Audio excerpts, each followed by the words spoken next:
이제 그 북한에 대한 인식들도 전체적으로 차이가 들었고, 이제는 그러면 그런 북한이 지금 분단된 이래 두 세대가 지금 이제 넘게 지나갔지 않습니까? 시기적으로 많이 지났고, 또 그러다 보니까 서로 문화적 차이도 상당히 많이 나는 것 같아요. 이러한 북한이 통일의 대상이냐, 그렇지 않으면 또 통일의 대상이라고 하면 과연 통일이 가능할까 하는 부분에 대해서 한번 의견 말씀해 주시기 바랍니다. 우선 그 통일에 대해서 많은 분들이 이야기하시는데요.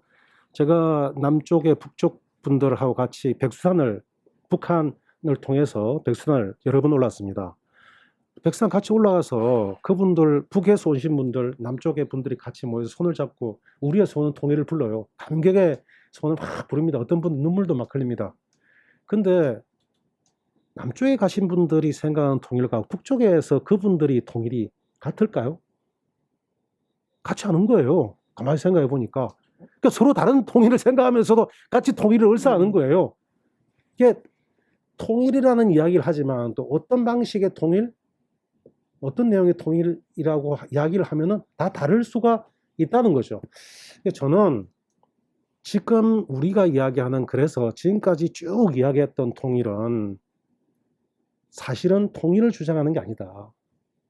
분단을 주장하고 냉전을 주장하고 상대를 적대시하는 말을 통일이라는 언어로 표현할 뿐이다 라는 생각을 하고 있습니다. 그래서 지금 이런 방식의 통일은 좀 말이 안 맞다 생각하고요. 그래서 오히려 그럼 이렇게 하는 게 좋겠다. 지금 통일을 하자라는 게 아니라 통일을 지향하자. 지향하자. 통일을 지향하면서 현재 같이 살 수 있는 방법이 뭘까를 한번 같이 고민하는 게 어떨까라는 생각을 좀 하게 되었습니다. 예, 우리 강수민 학생은 어떻게 생각하세요? 네, 일단 저희 10대는 솔직히 통일에 대해 얘기를 하기보다는 어떻게 북한을 비핵화시키고 어떻게 북한이 안정화될 수 있도록 할 수 있을까, 그런 것에 대한 얘기가 많은 것 같아요. 그래서 솔직히 통일보다는 비핵화 문제가 더, 네, 저희 세대에선 중요한 것 같고, 그래서 딱히 저희는 지금으로서는 북한이 비핵화를 하기 전에는 통일에 대한 문제를 얘기할 수 없다, 이런 의견이 많은 것 같아요. 그래요. 지금 이제 그 다음 질문이 북한의 핵 문제, 핵의 위협으로부터 우리가 어떻게 대처를 해야 되는가 인식을 물어보려고 했는데, 우리 강수민 학생이 말씀하신 걸 보면 이 10대에서는 뭐 통일보다는 위험한 이웃 국가, 일반적으로 지난번에 우리가 20, 30대 얘기를 들어보니까 북한을 그냥 위험한 이웃 국가, 불편한 이웃 국가 이렇게들 규정을 해요. 이제 그런 관점에서 위험하다라고 하는 것은 핵을 보유하고 있기 때문에 언제든지 우리가 그 대상이 될 수 있다라고 하는 관점에서 이걸 같이 다뤄줘야 될 것 같아요. 그래서 통일과 핵 문제를 같이 우리 김승남 회장님 같이 한번 말씀을 해주시죠. 사실 우리가 꿈꾸고 그 꿈을 사랑할 수 있다는 게 참 중요한 거죠. 그런데 통일은 지금 시점에서는 이제 딱 단념하고, 제 생각은 통일을 할 수가 없습니다. 북한은 핵 가지고 있고 시스템이 또 존재하고 있고, 적화 통일을 해서는 안 되잖아요. 또 우리가 자유 통일하자고 해도 북한이 되겠어요? 거기에 따르는 많은 문제가 있을 겁니다. 그래서 저는 통일은 일단 꿈이었고, 또 우리가 지향해야 될 가치는 있지만 더 이상 생각하지 말고 정말 좋은 이웃나라로, 같은 민족이니까 서로 돕고 사랑하고, 앞으로 기회 있으면은 저쪽에 핵 가지고 있으면 우리도 핵 가지고 또 전쟁은 안 하도록 하면서 서로 발전을 해 나가다가 언젠가는 우리가 죽은 다음에라도 이 20, 30대 젊은 친구들이 사회 리더가 됐을 때, 우리가 서로 합쳐서 나라의 에너지를 10배, 20배 만들자, 이렇게 됐을 때 통일을 했으면 좋겠어요. 그래서 지금은 지나치게 통일에 집착하고 통일을 이루기 위해서 막 이렇게 하고 하지 않는 게 좋겠어요. 예. 아예 딱 내려놓으면은 모든 게 아주 잘 보이잖아요. 예, 그렇다라고 하면은 지금 이제 김 회장님 말씀 들으면서 그 많은 통일에 대해서 우리가 노력을 했지만은 결과론적으로 통일에 대한 비용, 대가가 너무 크다. 그런 통일이 과연 필요한가? 통일돼도 글쎄 말이에요. 예, 그 이제 대가를 치러야 되는 거죠. 그런 관점에서 지금 북한이 핵을 갖고 있는 상황에서 그거에 대한 대비는 그 우리가 핵을 가졌으면은 눈에는 눈, 이에는 이라고 하는 관점에서 우리도 핵을 보유해야 된다.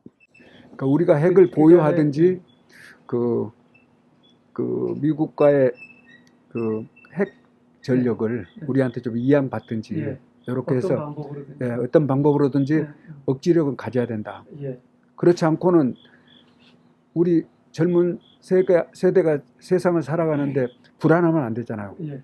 그래서 안전하게 해놓고 음. 우리는 북한을 상응한 억지력을 정말 우리가 중국이나 뭐 러시아라든지 뭐 일본 이런 차원과 다르게 한민족 두 국가로 기회 있으면 서로 네. 공동 발전할 수 있도록 모색을 해야죠. 예, 알겠습니다. 감사합니다. 우리 이은정 씨는 어떻게 생각하세요? 저는 우선 북한이 통일의 대상이라고 배웠지만 과연 대상인가라는 의문점은 있어요. 왜냐하면 저희 30대들은 통일에 대해서 그리고 뭐 이산가족이나 이런 환경적인 그런 경험을 할 수 있는 그런 기회들이 사실 없었어요. 저희 부모님도 베이비붐 세대신데 저희 부모님도 전쟁에 대한 직접 경험은 없으시거든요. 그러니까 대를 2번 걸렀다고 보시면 돼요. 그렇기 때문에 평화 통일을 해야 된다라고 그 교과서에서는 배웠지만 실리적으로는 그렇지 않을 수도 있다. 왜냐하면 저희가 생각했을 때 통일이 되면 어떤 게 장점이고 어떤 게 단점인가라고 구체적으로 좀 입체적으로 상상해 볼 수 있는 기회가 적었던 것 같아요. 그러니까 물론 그냥 먹고 사는 게 굉장히 바쁘고 생존의 삶에 치여서 생활을 하다 보니까 굉장히 뭐 어떻게 보면 아름다운 말인 거죠. 이상적인 그 통일에 대한 큰 담론에 대해서 고민해 볼 기회도 적었던 것 같고, 그리고 제가 주변에 좀 물어봤을 때 소수였지만 우리 회장님 말씀하신 것처럼 소수의 의견은 또 어떤 게 있었냐면 그럼 분단 선언을 하자라는 의견도 있었어요.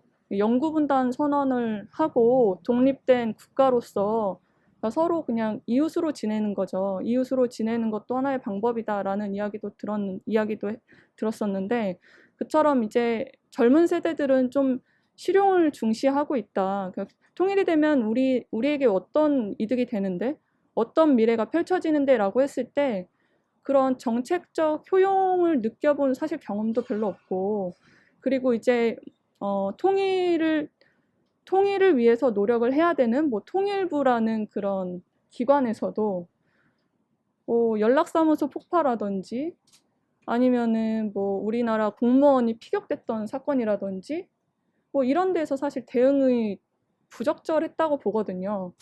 그런 기관, 공신력 있는 기관조차도 제대로 역할을 하지 않은 상황에서 저희 세대에게 무슨 통일을 물어본다라는 것 자체는 사실 어불성설인 것 같고, 그리고 통일 문제나 환경 문제의 같은 경우는 젊은 세대들의 의견이 저는 더 많이 들어가야 된다고 생각을 해요. 왜냐하면 앞으로 살아갈 날이 더 많거든요. 앞으로 살아갈 날이 너무 많은데 결정하시는 결정권자들, 정책 결정권자들의 나이대가 다 5, 60대시다 보니까 그분들이 생각하는 가치관에 따라 결정을 하시는 게 넌센스인 것 같아요. 그래서 통일이나 환경 아젠다의 경우는 특히나 20대, 30대, 40대까지도 좀 고르게 넣을 필요가 있다라는 생각을 좀 하고, 그리고 비핵화 관련해서는 과연 내려놓을 수 있을까? 라는 생각을 합니다. 이미 갖춰진 굉장히 북한의 그런 생존과 같은 그런 건데, 비핵화를 하기 위해서 뭐 경제적인 충격적인 요법, 우리가 핵을 포기하면은 이렇게까지 라고 상상할 수 있을 정도의 그런 경제적인 파급 정책이 아닌 이상은 어렵지 않을까라는 생각을 좀 조심스럽게 해봅니다. 제가 한 말씀 드릴게요. 예, 또 말씀하세요. 사실 통일은 엄격한 의미에서 통일은 양쪽 다 평화 체제를 구축하고 불가침 조약 같은 걸 맺고 남북이 서로 교류 협력하고 이산 가족도 왔다 갔다 하고 서로를 존중하면서 공동 번영하는 거, 거기가 진정한 통일이 아닐까. 땅을 합친다, 국가를 하나로 합친다, 이거는 현실적으로 우리가 그걸 추구해서는 영원히 안 될 것 같아요. 그래, 예, 예. 우리 임조희 학생은 어떻게 생각하세요? 저도 앞에 의견에 정말 많이 공감을 했는데요. 저는 이런 전공을 하고 있지만 통일을 같이 전공하시는 분들과 저희 스터디 같은 걸 하고 있거든요. 북한학 스터디를 하고 있는데 그거 하다 보면은 막 서로 막 질문을 많이 물어봐요. 뭐 북한이 우리에게 뭐 통일이 진짜 가능한 일인가? 뭐 약간 이런 질문들을 서로 자주 하곤 하는데 이제는 차이가 너무 많이 나지 않을까. 그러니까 통일만을 바라보기에는 차이가 너무 많이 나지 않나 일단 생각을 하고요. 그래서 저는 연합이나 뭐 연방 같은 것도 생각을 해본 적이 있는데 연방도 어느 정도 서로 각국이 약간 서로를 해치지 않는다. 약간 이런 신뢰가 되었을 때 연방이 가능한 얘기라고 생각을 하고 그러므로 약간 젊은 세대들이 대부분 약간 평화로운 공존 자체를 통일로 지향을 하는 것 같아요. 약간 어른들이 보는 통일은 합한 나라이지만 합하고 왕래가 잦은 나라일 수 있지만 젊은 세대들이 보는 통일은 그냥 각국이 평화롭게 공존하는 정도의 그런 의미로 통일을 받아들이는 것 같습니다. 핵 문제는 어떻게 생각하세요? 핵 문제는 제 개인적인 생각은 저는 북한이 핵을 포기할 것 같지 않다고 생각을 합니다. 그 이유는 뭐 우크라이나나 뭐 다른 선례들이 많이 있기 때문에 그들은 그 체제를 유지하는 도구로서 핵을 사용하고 있다고 저는 생각을 하기 때문에 약간 핵은 쉽게 포기하지 않을 것 같고 근데 그럼에도 불구하고 비핵화를 위한 노력을 안 한다는 것은 저는 개인적으로 회의적인 입장입니다. 그래서 신뢰 구축을 위해서 많은 노력을, 많은 대화나 뭐 서로 상호 협력을 할 수 있는 부분, 뭐 재생에너지나 뭐 약간 이런 부분을 좀 더 협력을 강화해서 남북 간의 신뢰를 구축하고 이게 곧 이어서 뭐 비핵화나 아니면 뭐 후에 통일이나 이런 논의로 발전할 수 있다고 저는 생각을 하기 때문에 이런 게 먼저 우선시 되어야 됐다고 생각합니다. 우리 강수민 학생은 핵 문제에 대해서는 어떻게 생각하세요? 어떻게 해결해야 된다고 생각하세요? 사실 제가 이 문제에 대해서 다른 10대 친구들하고 되게 많은 얘기를 해봤는데 아까 많은 분들이 얘기해 주셨듯이 북한은 특히 김정은 정권은 핵을 자신의 정권을 유지하는 데 사용하고 있기 때문에 그것을 멈추기 위해서는 조금 극단적이거나 아니면 조금 급진적인 방법이 필요하다고 생각을 하는 친구들도 몇 명 있었고 또 조금 북한과의 교류, 그러니까 북한의 에너지를 저희가 조금 발전된 기술로 조금 개발을 해주고 그러한 교류들을 점점 늘려가면서 경제적으로 협력을 하고 저희 북한과 한국이 서로 협력할 수밖에 없는 그런 관계를 구축을 해서 조금 더 평화로운 관계를 유지할 수 있게끔 이렇게 만들자는 의견도 좀 있었습니다. 우리 홍 총장님은 핵 문제는 어떻게 생각하세요? 그 핵 문제를 해결할 수 있는 방안이 있으면 제가 뭐 통일부 장관 하든지 한국이 대통령이 됐을 겁니다. 그러니까 그만큼 그건 어려운 문제가 됐습니다. 지금 저는 사실 기회를 많이 놓쳤다고 생각하는데요. 북한이 핵을 완성하기 전에 뭔가 결판을 냈었어야 되는데 지금까지 사실 끌고 온 게 우리의 사실은 잘못이고 뭐 그런 의미에서 보면 여기 이제 20대, 30대도 계시지만 저희 세대가 어떻게 보면 좀 그걸 적극적으로 좀 만들어 왔었어야 했는데 그러지 못했다는 좀 자괴감도 들고 한편은 미안하게도 생각을 하고 있습니다. 참 이게 여러 가지 문제가 좀 겹친 것 같아요. 핵 문제라는 게, 북한이 핵을 만든다는 게. 제가 이제 북쪽 사람들하고도 이야기를 많이 합니다. 야, 이게 핵을 너희 가지고 있으면은 이거 어떻게 하려고 그러냐? 라고 이야기를 하면 그 친구들이 이런 이야기를 해요. 그때 이제 제가 이제 국장이었을 때, 홍국장. 드디어 이제 우리 한반도는 전쟁은 없습니다. 그렇게 이야기를 해요. 그게 무슨 말이냐? 핵을 이제 우리가 가지고 있음으로써 전 세계 누구도 우리 한반도에 전쟁으로 쳐들어올 수가 없습니다. 그래서 이제는 한반도 평화는 드디어 완성되었습니다. 그렇게 이야기를 해요. 아니, 지금 누가 쳐들어온다는 거냐? 누구가 우리를 쳐들어오는 것 때문에 우리가 걱정이다 라고 이야기를 하니까, 무슨 소리 하냐? 우리가 왜 쳐들어가나? 지금 중요한 거는 다른 나라들, 특히 미국이 쳐들어오는 것 때문에 걱정이다. 그래서 우리가 핵을 만들고 또 이런 거예요. 그래서 보는 관점이 좀 다른 것 같아요. 그래서 야, 이거 참 정말 이게 우리가 핵을 보는 입장이 이렇게 다를 수가 있구나 라는 생각이 한편 좀 들었고, 또 한편으로는 일종의 핵이라는 게 뭐 큰 무기이지만 그걸 자기 뭐 어디 공격할 수도 없잖아요. 자기 공격하면 한반도에 다 죽으니까. 그래서 그렇게 생각하면 한편으로는 뭐 그럴 수도 있겠다는 생각도 또 들었습니다. 들었는데 또 한편으로는, 그런데 그거를 그럼 가지고 있으면은 북이 너가 평생도록 그러면은 국제사회 제재를 받으면서 발전이 안 되는데 인민들은 너가 어떻게 살아란 말이냐 라는 또 생각이 드는 거예요. 그것도 이제 이야기를 하죠. 그러니까 자기들은 생존의 문제니까 다른 것보다도 우선적으로 이게 중요하다 뭐 이런 거예요. 그리고 우리끼리 이제 뭐 다른 방식으로 더 잘 살 수 있다는 이야기를 하는데, 제가 보니까 다른 답은 없는 것 같고 그렇죠. 그러니까 제가 보면서 한편으로는 야, 저거 저렇게 해가지고는 살 길이 막막한데 저 핵을 들고 어쨌든 생존하겠다고 하는 걸 보면서 저 방법 이외에 다른 방법은 없을까 이런 생각도 들고요. 그래서 정말로 우리가 한반도에 살고 있는 우리라면 저는 이런 생각이에요. 제 책임감이 뭐냐면, 자, 그러면 저 조건에서 해결할 수 있는 다른 방법은 없을까? 이걸 찾아야 되는 게 우리의 숙제고 의무고 책임 아니냐, 이런 생각을 저는 좀 하게 됐어요. 네. 예, 그러면은 이제 세대별로 북한에 대한 인식, 또 통일에 대한 인식, 또 6.25 전쟁, 한국 전쟁에 대한 인식에 대해서 말씀을 들었는데요. 이쯤에서 통일부에 직전 차관을 지내셨던 천혜성 차관님의 말씀을 들어보는 순서로 하겠습니다. 예, 천혜성입니다. 사실 저희가 해방되고 그리고 분단이 같이 왔습니다. 그리고 6.25 한국전쟁이라는 이제 동족 상잔의 비극도 있었고요. 그러다 보니까 우리가 같은 민족으로서 당위적이고 좀 규범적인 차원에서 통일을 해야 되겠다라는 그런 인식들이 있었고, 그것 때문에 사실 우리가 그동안 우리 사회에서도 지속적으로 평화적인 통일을 추구해 왔습니다.